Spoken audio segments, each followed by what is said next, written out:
Assalamualaikum warahmatullahi wabarakatuh. Perkenalkan, nama saya Muhammad Ali Rarahap, mahasiswa tingkat 2 Politeknik Pembangunan Pertanian Medan. Nah, pada kesempatan kali ini saya akan memberikan pemahaman dan penjelasan singkat mengenai materi UAS dengan mata kuliah Kelembagaan Petani dan Perubahan Sosial. Sebelum membahas mengenai lanjut, saya ingin memberitahukan kepada kawan-kawan apa itu Polbangtan Medan. Nah, Polbangtan Medan merupakan perguruan tinggi vokasi di bawah naungan Kementerian Pertanian yang saat ini dipimpin oleh Bapak Dr. Insinyur Haji Andi Amran Sulaiman MP.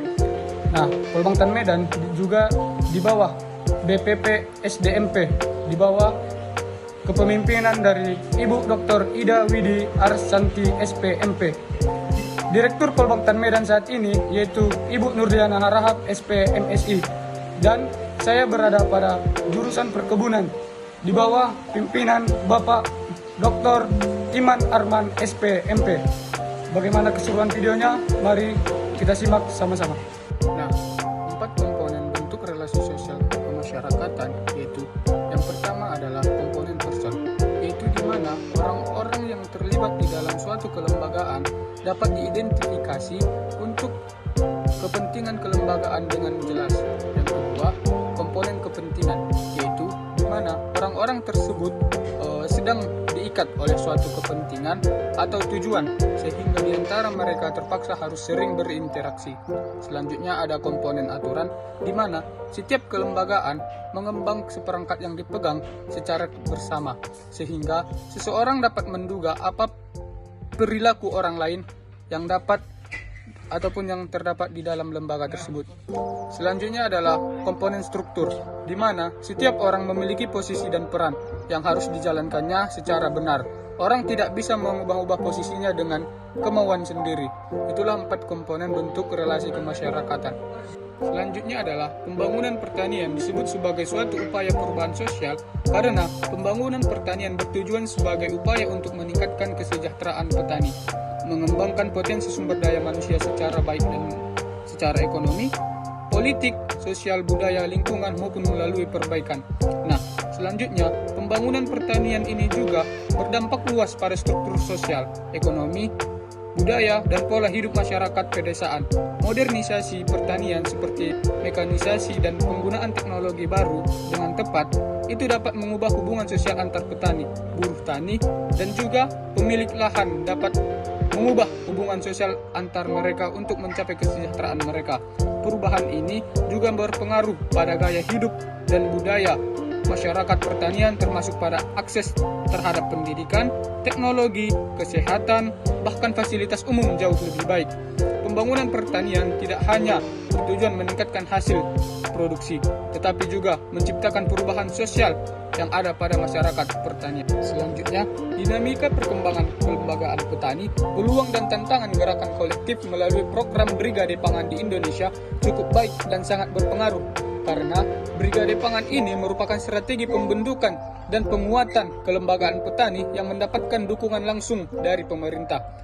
Brigade Pangan ini juga merupakan kebijakan yang pro petani karena pemerintah memberikan insentif untuk pembentukan kebijakan ini, dan juga Brigade Pangan ini juga mendapatkan dukungan finansial dan penyediaan infrastruktur mekanisasi pertanian modern yang dibutuhkan oleh petani saat. Nah, selanjutnya adalah proses pembentukan dan peningkatan kapasitas kelembagaan petani dan kelembagaan ekonomi petani diinisiasi dengan program Brigade Pangan yang ada di Indonesia saat ini. Nah, program Brigade Pangan melakukan proses pengorganisasian dalam kelompok-kelompok yang berbasis kesamaan usaha, wilayah, kepentingan, atau juga komoditas. Nah, dalam hal ini juga yang selanjutnya dilakukan pendampingan untuk meningkatkan kapasitas manajerial, teknis, dan kewirausahaan petani, termasuk pelatihan dan penggunaan teknologi pertanian modern, akses pasar, serta pengelolaan keuangan. Untuk kelembagaan ekonomi petani, program Brigade Pangan ini juga mendorong pembentukan koperasi atau badan usaha milik petani yang berfungsi sebagai wadah kolektif dalam pengadaan sarana produksi, pemasaran hasil panen, dan juga permodalan.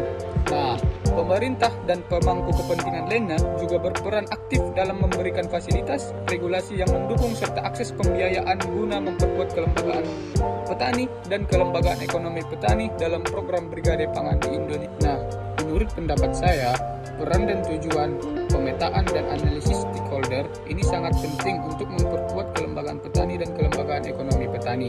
Karena pemetaan dan analisis stakeholder ini memungkinkan untuk mengidentifikasi peran serta posisi masing-masing stakeholder, mulai dari petani itu sendiri, pemerintah daerah, hingga pelaku pasar. Dengan memahami pengaruh dan kepentingan setiap stakeholder dapat memperkuat kelembagaan petani dan kelembagaan ekonomi petani dan meningkatkan tingkat partisipasi masyarakat dalam program-program pertanian. Kemudian, dengan memperkuat pemetaan ataupun melakukan pemetaan dan analisis stakeholder ini akan mendorong partisipasi lebih aktif anggota kelompok untuk berperan lebih aktif lagi dalam meningkatkan kualitas hidup dan juga melakukan peningkatan partisipasi petani melalui tahapan penyadaran, pengorganisasian, dan juga pemantapan. Menurut saya, strategi penumbuhan dan pengembangan kelembagaan petani dan kelembagaan ekonomi petani ini yang dapat dirancang untuk mendukung pertanian modern mencapai swasembada pangan dan kesejahteraan petani, yaitu dengan melakukan penyadaran masyarakat dan stakeholder pembangunan pertanian agar mereka mau dan mampu untuk menerapkan. Yang pertama, peningkatan akses teknologi dan pendidikan. Dengan melakukan pelatihan dan pendampingan bagi petani, diharapkan mereka mau dan mampu untuk menggunakan teknologi modern pertanian. Yang kedua, adanya kebijakan pro petani, mendukung kebijakan yang inklusif untuk menumbuhkan dan mengembangkan kelembagaan petani dan kelembagaan ekonomi petani yang didukung langsung oleh pemerintah. Yang ketiga, dengan pemberdayaan komunitas, dengan membangun komunitas dan mengembangkannya seperti kelembagaan petani, koperasi petani, kelembagaan ekonomi petani untuk memperkuat posisi tawar dan kemandirian petani untuk mencapai swasembada pangan. Selanjutnya, dilakukan pertanian berkelanjutan dengan mengadopsi praktik pertanian ramah lingkungan untuk menjaga ekosistem dan keberlanjutan pembangunan pertanian untuk mencapai swasembada pangan dan kesejahteraan petani. Nah, bagaimana contohnya? Contohnya pada saat ini adalah program Brigade Pangan yang menjadi program unggulan pemerintah saat ini untuk meningkatkan produktivitas dan mewujudkan swasembada pangan yang menggunakan praktik pertanian modern dan pengembangan kelembagaan petani dan kelembagaan ekonomi petani yang dapat dirancang untuk mendukung pertanian modern untuk mencapai swasembada pangan dan kesejahteraan petani. Program Brigade Pangan ini juga merupakan kebijakan yang pro pemerintah yang didukung langsung oleh pemerintah sehingga memudahkan dalam penguatan dan pengembangan kelembagaan petani dan juga kelembagaan ekonomi petani. Apabila saya ditugaskan sebagai seorang penyuluh pertanian yang diminta untuk menginisiasi pembentukan kelembagaan petani ataupun kelembagaan ekonomi petani pada komunitas perkebunan strategis di sebuah kabupaten, maka strategi dan langkah-langkah serta kegiatan yang akan saya persiapkan dalam upaya pencapaian target tersebut yaitu dengan upaya yang mana saya akan mulai dengan peningkatan dukungan penyuluhan pertanian melalui peningkatan kompetensi dan dukungan dari pemerintah untuk penguatan kelembagaan petani.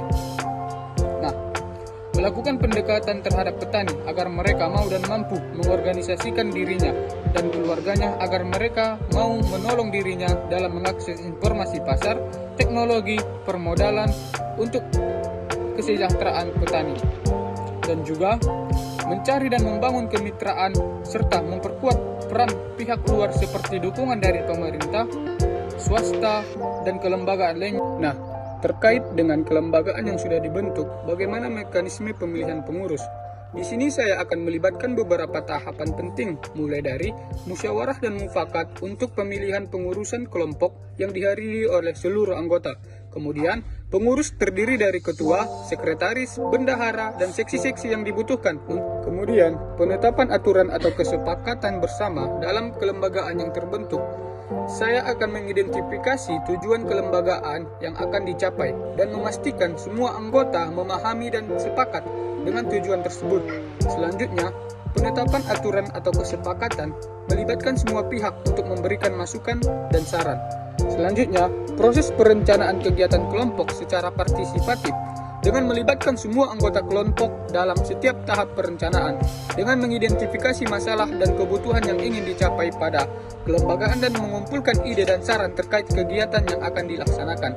Setelah mendapatkan beberapa ide dari para pihak dan anggota kelompok terkait, kegiatan yang ingin dilaksanakan selanjutnya didiskusikan kelebihan dan kekurangannya dari setiap ide dan ketentuan tujuan kegiatan secara bersama-sama, dan memastikan kegiatan yang ditetapkan sesuai dengan spesifik, terukur, dapat dicapai, relevan, dan memiliki batas waktu atau yang biasa kita sebut dengan SMART.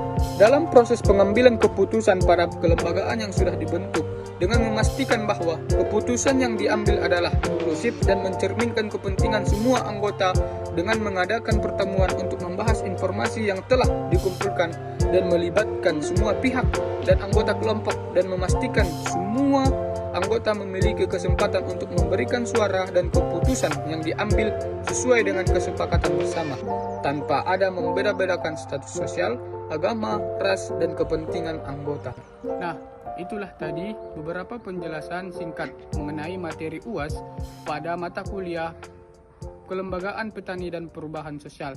Mudah-mudahan dapat bermanfaat bagi kita semua, khususnya para petani milenial dan juga untuk kepentingan kesejahteraan petani.